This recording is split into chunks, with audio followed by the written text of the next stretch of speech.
স্থানীয় সময় বুধবার ভোররাতে ফিলিপিন্সের রাজধানী ম্যানিলার বারাঙ্গে বন্দর এলাকায় ভয়াবহ আগুনের সূত্রপাত হয়। দ্রুত আগুন ছড়িয়ে পড়ে পুরো বস্তি জুড়ে। ৯ ঘণ্টা পর আগুন নিয়ন্ত্রণে এলেও ততক্ষণে পুড়ে ছাই হয়ে যায় শত শত ঘর। আগুনে সব হারিয়ে নিঃস্ব হয়ে পড়েছেন বহু মানুষ। ম্যানিলা সিটি দুর্যোগ ব্যবস্থাপনা সংস্থা জানায় অন্তত ৫০০ ঘর সম্পূর্ণ পুড়ে গেছে। গৃহহীন হয়েছে প্রায় ১৫০০ পরিবার। অগ্নিকাণ্ড শুধু বাড়িঘরই পোড়ায়নি, বরং কেড়ে নিয়েছে বাসিন্দাদের শেষ আশ্রয়টুকু।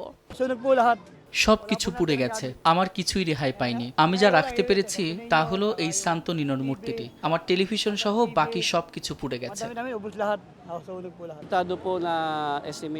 আমি আশা করি আমরা সাহায্য পাব। আমাদের শূন্য থেকে শুরু করতে হবে, কারণ আমাদের বাড়িঘর পুনর্নির্মাণ না হওয়া পর্যন্ত আমাদের থাকার জন্য কোনো জায়গাই নেই।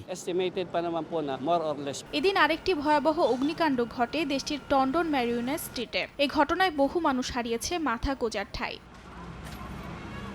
অর্জিতা শেহজিন, সময় সংবাদ।